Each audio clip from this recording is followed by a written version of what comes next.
What if I told you that your addiction is not a curse, but a language, a secret way in which God speaks to His chosen ones?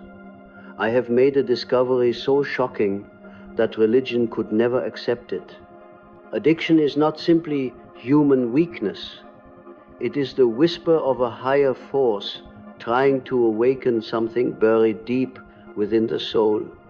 You see, while most people perceive addiction as a punishment, I understood it as a spiritual dialogue. The endless craving, the obsession, the guilt, the cycle of falling and rising again, none of it is random. It is how God communicates with those He intends to transform. Every addiction carries a message, a hidden code meant only for those strong enough to face it. Alcohol, lust, control, ambition, pain, they are not accidents. They are symbols of hunger pointing to what your soul has forgotten. And only those marked by divine purpose experience this inner fire so intensely. Do you ever feel trapped by your own desires, yet unable to let them go? That paradox is the proof, for I have found that the more you fight what you crave, the further you move from what it is trying to teach you. Addiction is not here to destroy you. It is here to reveal you. God speaks through the storm of your compulsions, through the urges you do not understand. He speaks in the silence after every fall, when you can no longer recognize yourself, because that is the moment He begins to reshape you. So, before you condemn your addiction, listen. It may be the most personal conversation you have ever had with God, one that can only be heard by souls chosen to awaken. There is a hunger inside you that nothing seems to satisfy. You try to fill it with substances, with people, with achievements, with distractions. But no matter how much you consume, the emptiness returns stronger, deeper, more demanding than before. I call this the spiritual thirst. I believe that every addiction begins as a search for something sacred, something lost. When you reach for that drink, that substance, that forbidden pleasure, you are not simply being weak. You are responding to a call you do not yet understand. Your soul is screaming for meaning. And addiction is the only language it knows how to speak. This thirst is ancient. It has been with humanity since the beginning. But not everyone feels it with the same intensity. Only certain souls carry this burden, this relentless craving that refuses to be ignored. These are the ones I identified as chosen, marked by a divine restlessness that will not let them settle for an ordinary life. You see, most people can drink without becoming addicted. Most people can experience pleasure without losing themselves to it. But you cannot. And that is not a weakness in you. That is your sign. The thirst that cannot be quenched is proof that something greater is trying to reach you, trying to pull you toward a transformation you keep resisting. I discovered that alcoholics in particular carried a unique spiritual wound. I saw that their addiction was not about the alcohol itself. It was about the desperate attempt to touch something transcendent, something beyond the mundane reality that felt too small for their souls. They drank to feel connected, to feel alive, to feel anything other than the suffocating emptiness of a world without magic. But here is the paradox. The addiction itself becomes the barrier. The very thing you use to satisfy your thirst becomes the thing that keeps you thirsty. You drink to feel whole, but the drinking fractures you further. You chase the high to escape the pain, but the high deepens the pain. It is a paradox, a cruel cycle that seems designed to break you. Yet, I insisted this was intentional. This cycle is not random chaos. It is a divine mechanism, a spiritual test designed specifically for those strong enough to endure it. God does not speak to everyone through addiction, because not everyone requires this particular lesson. But for those who do, the message is always the same. What you seek outside yourself can only be found within. The thirst you feel is real, but you have been looking in the wrong direction. You have been trying to satisfy a spiritual need with material solutions. You have been trying to fill a God-shaped hole with things that can never fit.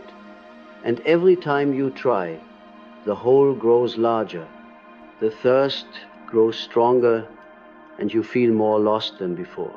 This is where most people surrender. They see the endless cycle and conclude they are broken, cursed, unworthy.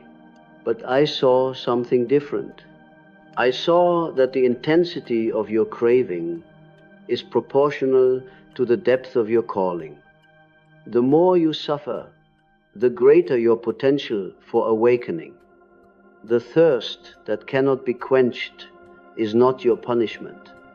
It is your preparation. God speaks to His chosen ones through this impossible hunger, because only through it can they learn the most important truth. Nothing in this world will ever be enough. Not success, not love, not power, not pleasure, nothing. And once you truly understand this, once you cease fighting it and begin listening to it, the thirst begins to transform. It stops being about filling yourself and starts being about emptying yourself. It stops being about escape and starts being about encounter. The craving that once drove you to destruction becomes the doorway to something you never imagined possible, a direct connection to the divine source that has been calling you all along. But you cannot reach this point while you are still fighting. You cannot hear the message while you are still drowning in guilt and shame. You must first accept that your addiction is not your enemy. It is your teacher, your guide, the thorn in your flesh that will not let you rest until you finally turn inward and face what you have been running from. The thirst will never be quenched by anything outside you. That is the brutal truth I understood. But here is the hope. It was never meant to be. The thirst is the call. The craving is the invitation. And your addiction is the only thing powerful enough to force you to finally answer. You have tried to quit 1,000 times. You have promised yourself, promised others, perhaps even promised God that this time would be different. And yet you fell again and again and again. Each relapse feels like proof of your failure, evidence that you are too weak, too broken, too far gone to ever be saved. But what if falling is not the opposite of rising? What if every collapse is actually a step forward in a journey you do not yet understand? I believed that the repeated cycle of addiction and relapse was not a sign of failure, but a necessary descent into the parts of yourself you have spent your whole life avoiding. I called it the encounter with the shadow. This is the dark side of your personality, the aspects of yourself you reject, deny, and bury deep beneath the surface. Your anger, your shame, your fear, your hidden desires, everything you pretend does not exist. But addiction has a way of dragging all of it into the light. Every time you fall, you are forced to confront something true about yourself, something you would never face if life were comfortable. The addict cannot hide behind social masks or polite pretenses. The addiction strips away all the layers, all the defenses, until you are standing naked before yourself and before God. And that is precisely the point. Most people go through life never truly knowing themselves. They build identities based on what others expect, what society approves, what feels safe. But the chosen ones, the ones marked by addiction, do not have that luxury. They are forced into the depths, whether they desire to go or not, and every fall takes them deeper. I understood that this descent is sacred. In ancient myths and spiritual traditions, the hero must always descend into the underworld before they can ascend to the heavens. They have to face the monsters, the demons, the parts of themselves they fear most. Only then can they claim their true power. Only then can they be reborn. Your addiction is your underworld. Every relapse is another layer peeled away, another illusion shattered, another false self destroyed. It feels like death, because in a way it is. But death is not the end. It is the beginning of transformation. And God speaks most clearly in the places where you feel most lost. You see, the falling is not random. It follows a pattern, a rhythm that I recognized as deeply spiritual. You rise with hope. You fall with despair. You rise again with determination. You fall again with guilt over and over. And each cycle teaches you something essential. You cannot save yourself through willpower alone. You cannot overcome this through discipline or control or sheer determination. This is the hardest lesson for the chosen ones to learn, because most of you are fighters. You are strong, capable, accustomed to conquering obstacles through force of will. But addiction does not respond to force. The harder you fight it, the stronger it becomes. The more you resist it, the tighter its grip. And so you must learn to cease fighting and begin surrendering. Surrender does not mean giving up.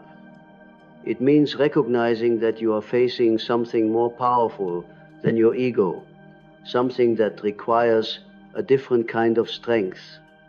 It means admitting that you need help, that you cannot do this alone, that the path forward is not up but down, further into the darkness, further into the unknown, further into the parts of yourself you have spent your whole life running from.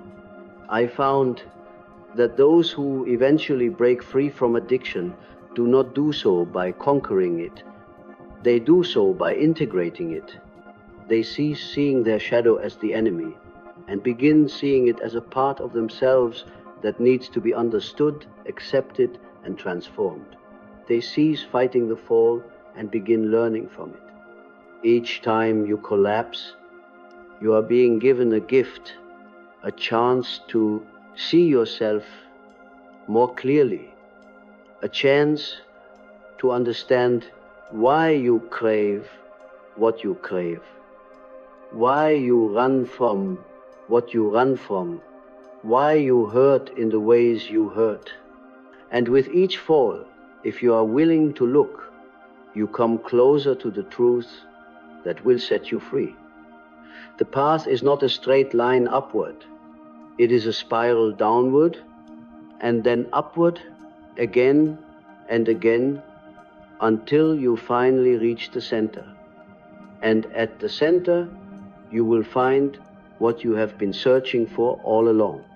Not in the substance, not in the high, not in the escape, but in the person you become through the journey of falling and rising, breaking and healing, dying and being reborn. There is a part of you that watches from the corner of your mind.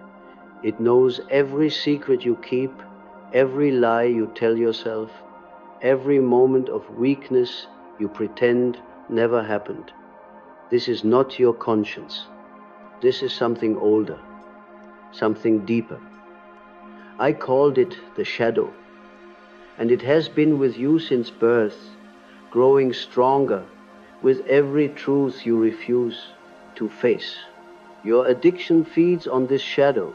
It thrives in the darkness of everything you deny about yourself, the rage you swallow, the pain you ignore, the desires you label as shameful.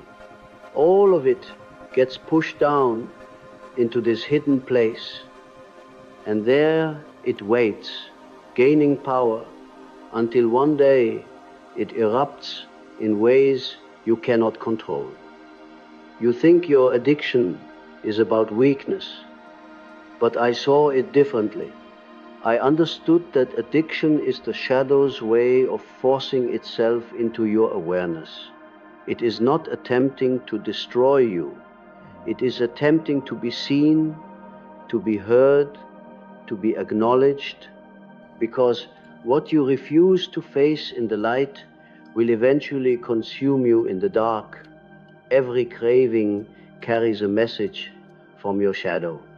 When you reach for that drink, that drug, that destructive behavior, you are not simply seeking pleasure or escape. You are responding to a part of yourself that has been silenced for too long, a part that holds truths you are terrified to admit, a part that knows exactly who you are beneath all the masks you wear. Most people spend their entire lives running from their shadow. They build comfortable lives, surround themselves with distractions, and never look too closely at the darkness within. But God does not choose those people for this particular journey. He chooses the ones who cannot run, the ones whose shadows refuse to stay hidden, the ones whose inner darkness becomes so loud it drowns out everything else. This is why your addiction feels so powerful, so overwhelming, so impossible to resist. It is not just a habit or a chemical dependency. It is your shadow demanding recognition. And the more you fight it, the more you judge it, the more you hate yourself for it, the stronger it becomes. Because shadows grow in proportion to the light you attempt to force upon them. I discovered something revolutionary. You cannot kill your shadow. You cannot pray it away, discipline it away, or shame it away. The only way forward is through integration. You must turn toward the darkness, look it in the face, and speak its name. You must acknowledge the parts of yourself you have spent years denying. The anger, the selfishness, the fear, the weakness, the hunger for things you were taught to reject. This is terrifying work. It requires a kind of courage most people will never need. Because when you finally look at your shadow, you see everything you have been taught to despise. You see the monster you were convinced you could never be. You see the truth that society, family, religion all commanded you to hide. And in that moment, you have a choice. Reject it again and sink deeper into addiction, or accept it and begin the process of transformation. The chosen ones are given this burden because they have the capacity to bear it. God knows that not everyone can face their shadow and survive. Not everyone can stare into their own darkness without being consumed by it. But those marked by addiction have no choice. Their shadow will not let them rest. It will keep pushing, keep demanding, keep destroying everything they build until they finally stop running and turn around. When you do, something unexpected happens. The shadow does not destroy you. Instead, it reveals gifts you never knew you possessed. Hidden within your darkness are strengths you suppressed, talents you ignored, truths you were afraid to speak. Your shadow knows who you really are, stripped of all pretense and social conditioning. And once you integrate it, once you accept it as part of yourself, the addiction begins to lose its power. Because addiction only has control when you are divided against yourself, when part of you desires to stop and another part cannot, when your conscious mind says no, but your shadow says yes. This internal war is exhausting, and the addiction feeds on that exhaustion. But when you finally make peace with your shadow, when you cease fighting yourself and begin understanding yourself, the war ends. I believed that this integration was the true goal of spiritual development. Not perfection, not purity, not becoming some idealized version of yourself, but wholeness. Becoming complete by accepting all parts of yourself, light and dark, good and bad, noble and shameful. This is what it means to be truly human. This is what God is trying to teach His chosen ones through the brutal classroom of addiction. Your shadow knows your name because it is you, the real you, the complete you, not the version you show the world, but the version that exists beneath all the layers of conditioning and fear. And until you acknowledge it, until you speak its name aloud and claim it as your own, you will never be free. The addiction will continue because the shadow will continue demanding to be seen. But once you do this work, once you face what you have been running from, something miraculous happens. The craving that once controlled you becomes a compass pointing toward your hidden self. The addiction that once destroyed you becomes the catalyst for your greatest transformation. And the shadow that once terrified you becomes your most trusted guide into the depths of your own soul. The bottle promises peace, but delivers chaos. The substance offers freedom, but brings chains. The behavior guarantees pleasure, but produces pain. This is the great deception of addiction, and I understood it completely. What you crave is never what you actually need. You already know this. Every time you give into the craving, there is a moment of relief, perhaps even joy, but it never lasts. Within hours, sometimes minutes, the emptiness returns deeper than before, hungrier than before, and you find yourself right back where you started. Except now you carry the additional weight of guilt and shame. This cycle is not an accident. It is a design, because the craving is not about the substance or the behavior at all. It is about something missing inside you, something that has been absent for so long you have forgotten what it feels like. I called this the God-shaped void, and I believed that every addiction is ultimately a misdirected search for the divine. You are looking for transcendence in a bottle. You are searching for meaning in a high. You are trying to find love in behaviors that isolate you. The direction is wrong, but the impulse is sacred.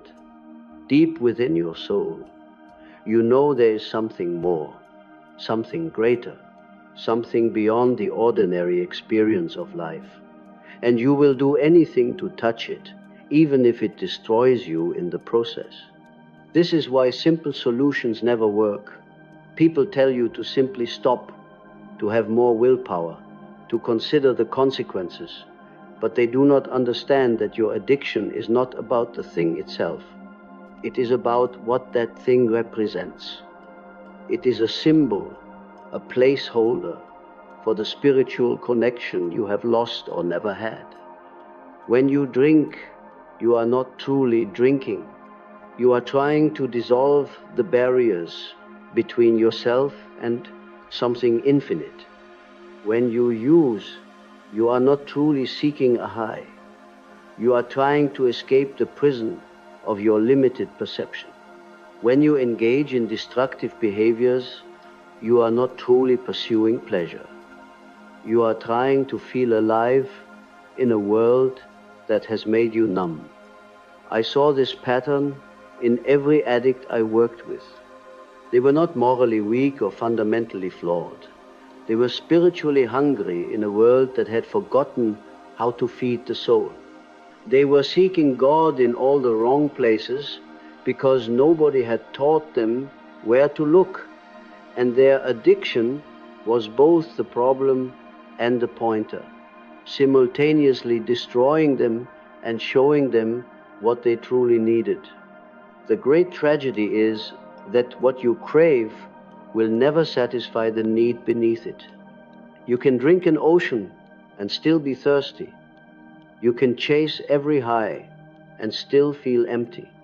You can engage in the behavior 1,000,000 times and still feel disconnected because you are using finite things to satisfy an infinite hunger. You are using material solutions for spiritual problems, and it will never work. But here is where the teaching becomes profound. The fact that nothing satisfies you is not a curse. It is a clue. It is God whispering through your dissatisfaction, telling you that you were made for something more. Your inability to be content with ordinary pleasures is actually evidence of your extraordinary calling. You are marked by divine restlessness, and that restlessness will not let you settle until you find what you are truly looking for. I believe that addicts were closer to God than most people precisely because of this hunger. They could not be satisfied with comfortable lies or shallow pleasures. They needed something real, something deep, something that could actually fill the void. And though their methods were destructive, their instinct was correct. There is something more, and it is worth any sacrifice to find it. The shift happens when you cease trying to satisfy the craving and begin investigating it. When you pause before reaching for your substance and ask, what am I truly looking for right now? What do I hope this will give me? Connection, peace, escape, meaning. And then you ask the deeper question, where can I actually find that? This is when the addiction begins to transform from master to teacher. The craving becomes a signal alerting you to unmet needs, unhealed wounds, unfulfilled longings. Instead of judging it or fighting it, you begin listening to it. You start treating it as valuable information about your inner world, and slowly you learn to distinguish between the surface desire and the deeper need beneath it. What you crave is not what you need. The alcohol is not the answer. The drug is not the solution. The behavior is not the cure. But the craving itself, when properly understood, becomes the map that leads you home. It shows you exactly what is missing, exactly what your soul is starving for, exactly where you need to direct your attention. And when you finally give yourself what you actually need, when you feed your soul instead of your addiction, something shifts. The craving does not disappear immediately, but it changes quality.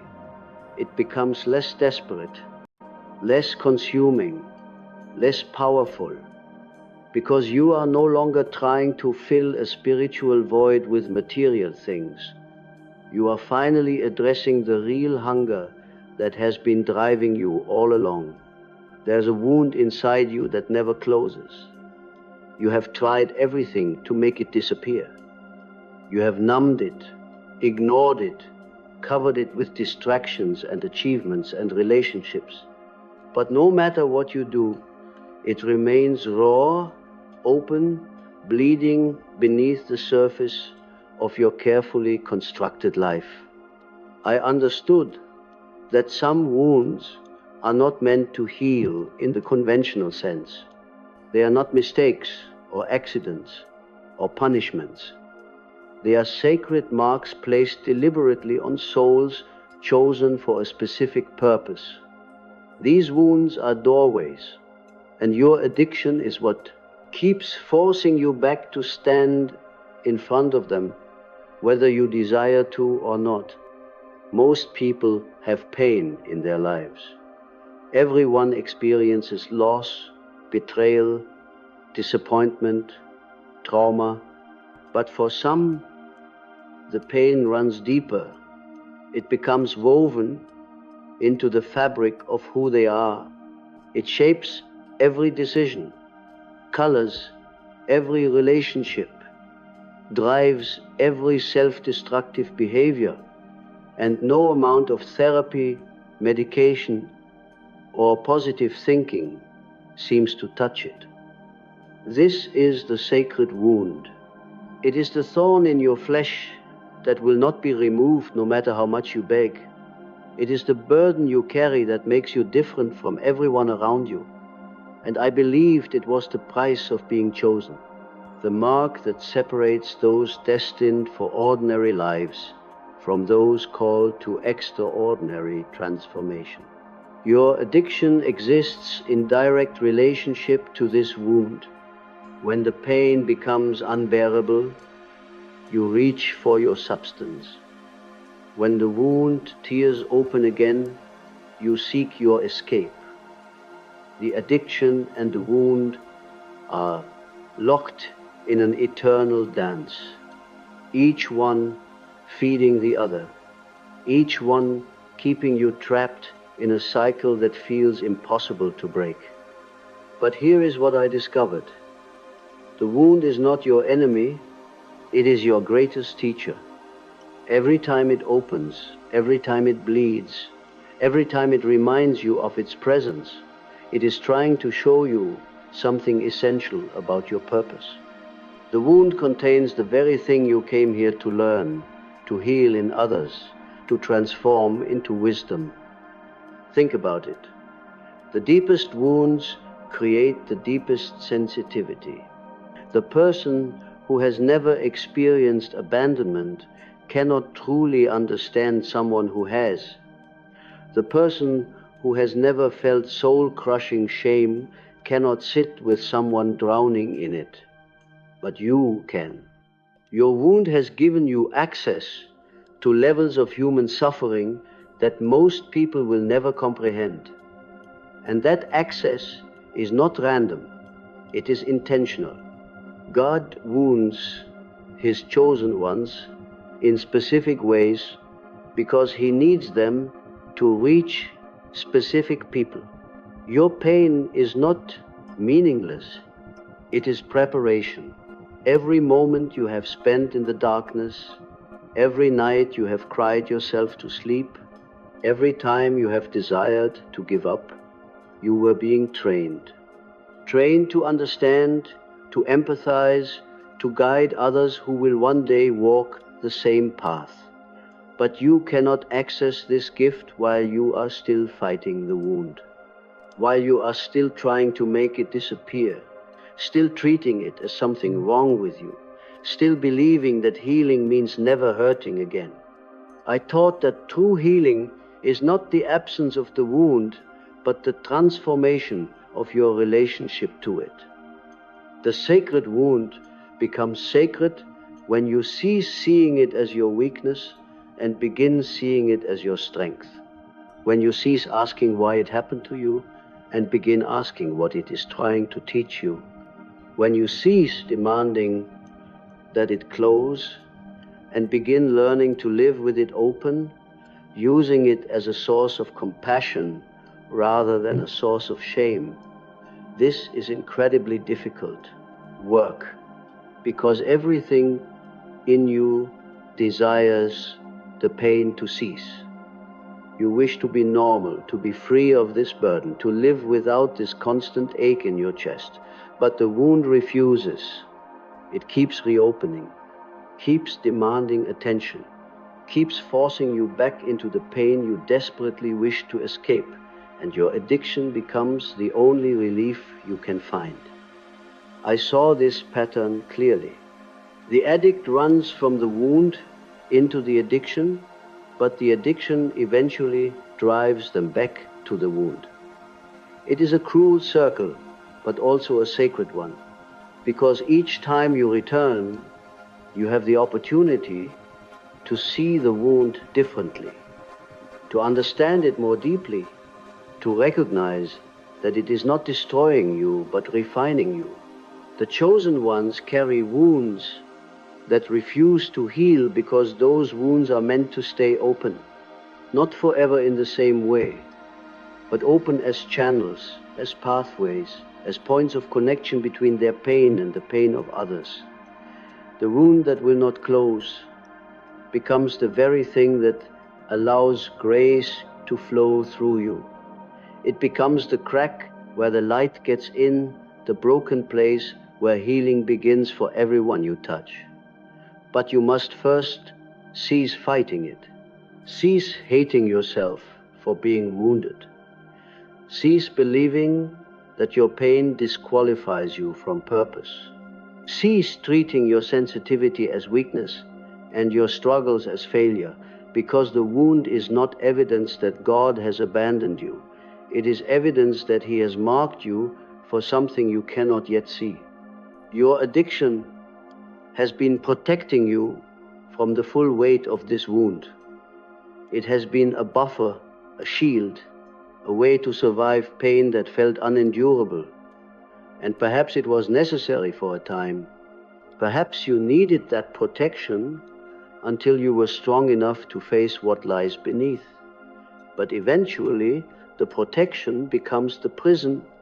The very thing that helped you survive becomes the thing that prevents you from living when you are ready. When the pain of staying the same finally exceeds the fear of change, you will begin to approach your wound differently, not with hatred or shame, but with curiosity, not demanding that it disappear, but asking what it has to teach you. And in that moment of turning toward instead of away, everything shifts. The wound does not close, but it transforms. It becomes less about your personal suffering and more about your shared humanity. It becomes less about what was done to you and more about what you can offer others. It becomes the source of your greatest gift, the ability to sit with someone in their darkest moment and say without words, I know, I have been there. You are not alone.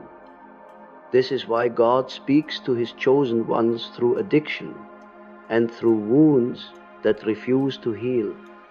Because only those who have descended into the deepest darkness can guide others out of it. Only those who have carried unbearable pain can help others bear theirs.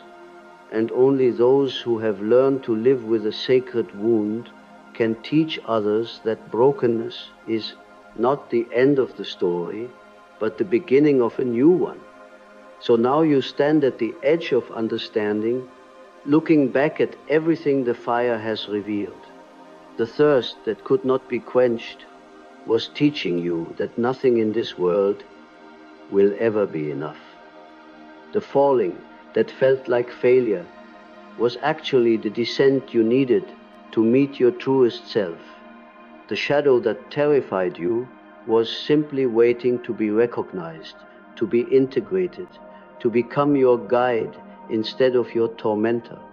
The craving that consumed you was always pointing towards something deeper, something sacred that you were seeking in all the wrong places. And the wound that refused to heal became the very crack through which your light now shines. This is what I understood and what few others have dared to say. Your addiction was never the enemy. It was the messenger. God does not speak to everyone through such devastating means, because not everyone needs to be broken open in this particular way. But you did. And now you know why. You were chosen not for comfort but for transformation, not for ease but for depth, not to live a simple life but to walk a path that would forge you into something unbreakable. Every moment of suffering, every relapse, every shame-filled mourning, every desperate prayer, it was all preparation. You were being trained in the darkness so you could carry light into places where others cannot go. The conversation is not over. God is still speaking through your struggles, through your questions, through your ongoing journey. But now you can finally hear Him, not in the noise of your addiction, but in the silence after you cease running. Not in the high, but in the hunger that the high could never satisfy.